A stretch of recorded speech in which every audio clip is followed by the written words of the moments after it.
السلام علیکم ناظرین، استخارے کی تعریف کیا ہے اور آیا استخارہ کرنا جو ہے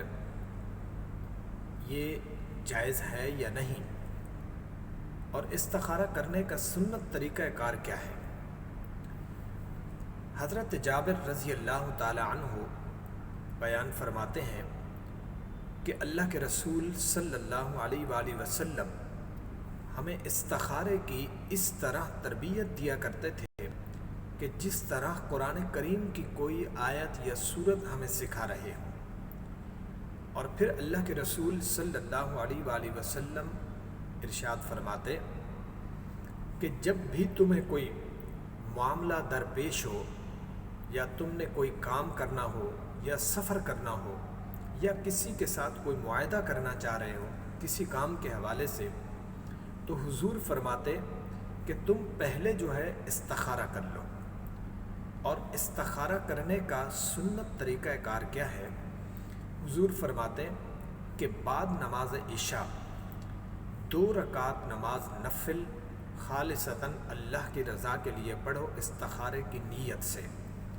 اور 2 رکعت نماز نفل پڑھنے کے بعد پھر اللہ رب العالمین کی بارگاہ میں اس انداز میں دعا کرو کہ اے اللہ، ہم تیری بارگاہ میں تجھ ہی سے مدد طلب کرتے ہیں، بے شک تو قدرت رکھتا ہے اور ہم قدرت نہیں رکھتے، جو کچھ تو جانتا ہے وہ ہم نہیں جانتے، غیب کا علم تو جانتا ہے اور ہم نہیں جانتے، اور ہم تیری بارگاہ میں تیرے عظیم فضل کا سوال کرتے ہیں۔ اس طرح دعا کرنے کے بعد پھر اللہ کی بارگاہ میں اپنا معاملہ پیش کریں کہ اے اللہ،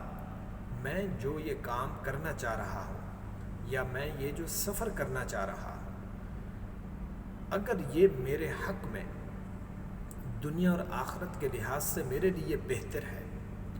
میری ذات کے لیے بہتر ہے، تو اس کو میرے لیے آسان فرما دے، اور اس کے اندر میرے لیے آسانیاں پیدا فرما دے، اور مجھے اس میں کامیابی اور کامرانی عطا فرما دے، اس میں جو جو رکاوٹیں ہیں ان تمام رکاوٹوں کو دور فرما دے، اور اگر یہ میرے حق میں بہتر نہیں ہے تو مجھے اس سے محفوظ فرما لے، اور مجھے اس کے بدلے میں اس سے بہتر عطا فرما دے۔ تو حضور فرماتے، حضرت جابر کہتے ہیں کہ حضور فرماتے کہ اگر تم یہ استخارہ 3 دن کر لو تو سب سے زیادہ بہتر ہے، اور ان 3 دنوں کے اندر جو ہے اللہ رب العالمین تمہارے اس معاملے کے حوالے سے عالم خواب کے اندر جو ہے اللہ رب العالمین تم پر واضح کر دے گا کہ آیا یہ کام جو تم کرنا چاہ رہے ہو یا یہ جو سفر جو تم کرنا چاہ رہے ہو یہ تمہارے حق میں بہتر ہے یا نہیں ہے۔ اور جب آپ 3 دن استخارہ کر لیتے ہیں،